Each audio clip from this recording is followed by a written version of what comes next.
Này ta lại si cô ngại MC ho phạ là namon gede còn ta lại goa gần này kemana po ho cô ngại MC mà cô vợ cô ngại MC mình vợ cô chụp mình vợ của tụi mình còn hẹp hẹp ho. Đúng rồi, tôi làm MC 18 tuổi.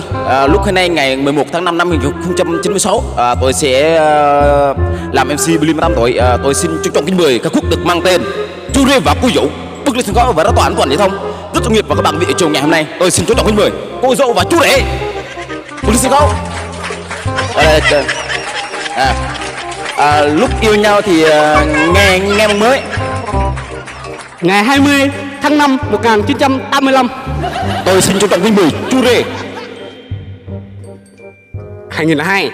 2002 gọi là tôi trẻ. Tôi xin trân trọng kính mời các bạn quý vị hãy giơ tay thật lớn mà các bạn ơi ơi, giơ tay đây. Rồi tôi xin cảm ơn rất nhiều. Cho phim nhá. Yêu nhau may mắn tình cảm mùa đồng nhưng splash nhẹ nhàng như hai lòng. Tôi sẽ cảm ơn rất nhiều và chú rể và cô dâu lên sân khấu và đảm bảo an toàn giao thông. Cô dâu chú rể thằng nào cô dâu và chú rể. Đây cái gì đây? Đây nè. Cô dâu hả? Thật là thái mái những tình cảm như splash nhẹ nhàng như hai lòng. Thật là quá em. Kẹo nhỏ nhỏ, cái to to, em có chồng chưa? Chưa. Chưa có vợ hả? Đang kiếm. Chưa có vợ hả? Chưa có vợ. Rồi tôi sẽ cảm ơn rất nhiều và các bạn vị hãy giơ tay thật lớn. Rồi. Cầm nha.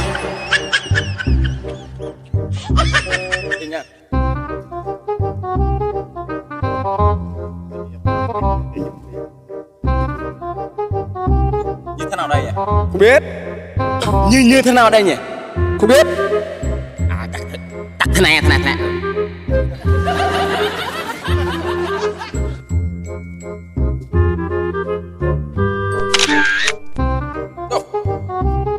Được chưa?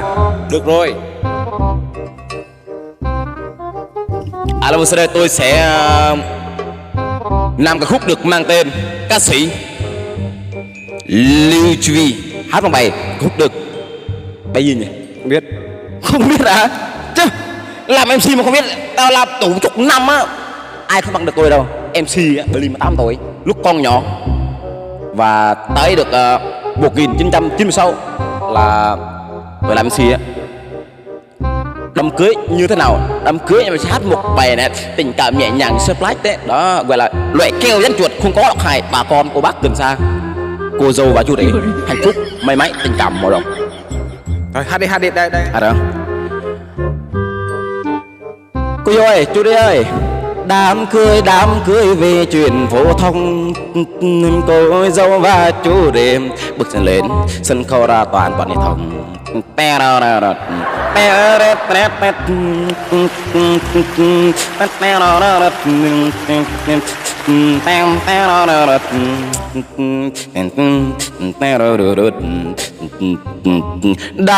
Đám cưới về chuyện phổ thông, cô dâu và chú rể lên sân khấu ra toàn giao thông.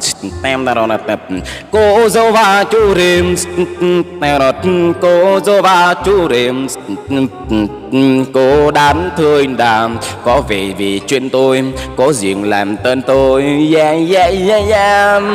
Cô dâu và chú rể lên sân khấu, cô dâu và chú rể lên sân khấu ra toàn giao thông. Gặp đô rê mi pha là son cô đời có chắc tôi quên tôi người ơi, ngó ngang gì lòng tôi quên tôi. Cô dâu và chú rể đánh đàn rất là thoải mái, cô đàn bà tôi chớn.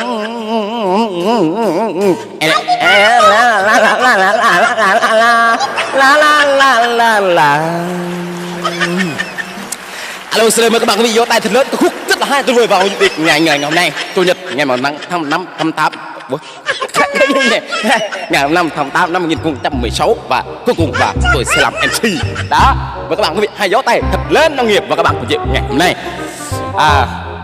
Tôi á là năm ngoái tôi đánh ra đi hát nhá. Này là hát bài Popeye là tới Pamin tới Yong. Có đây đi. Cô dâu. chú riêng không đưa mình lệ cô dùi nha I ran in ran one in two my target you and to see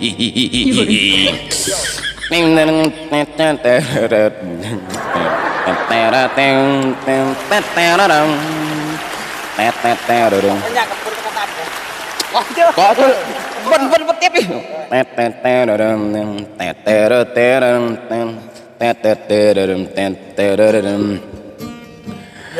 Athematamin nanti naiku Athematanin baik Athematanin kun taiku Athematanin selentanin nantun taku Athematamin Athematamin pandin chodi Susit wow susit Su en rin to bon jing Susit wow susit Su en vir jing jan chin One I am I want to do Mata kên Du erotin Lúc sau đây tôi sẽ rất là tuyệt vời và nguyện về ngày hôm nay tôi sẽ cảm ơn rất nhiều các bạn vị rất là tập hợp và lắng nghe của ngày hôm nay. Tôi xin chúc trong mời cô dâu hát bài cái khúc đường bằng tiền tặng cho chú rể, cô dâu và đồng nghiệp ngày hôm nay. Tôi không biết hát. Cô dâu không biết hát nhưng mà chú rể phải xong cọ nó hát cho một bài. Anh đan rồi, chú rể đan rồi. Đâu hát đấy. Chú rể anh đan rồi. Đúng rồi, nhưng mà MC hát nhá. Hát bao nhiêu nhỉ? Biết. Từ từ ngược đầu quá.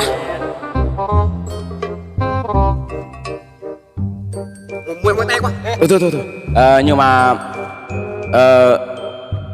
Nhưng mà cưới cô dâu vào rồi đi phải chấp nhận tôi có gì phải báo lại cho cô dâu và chú rể và nông nghiệp và ngày hôm nay báo MC nhá.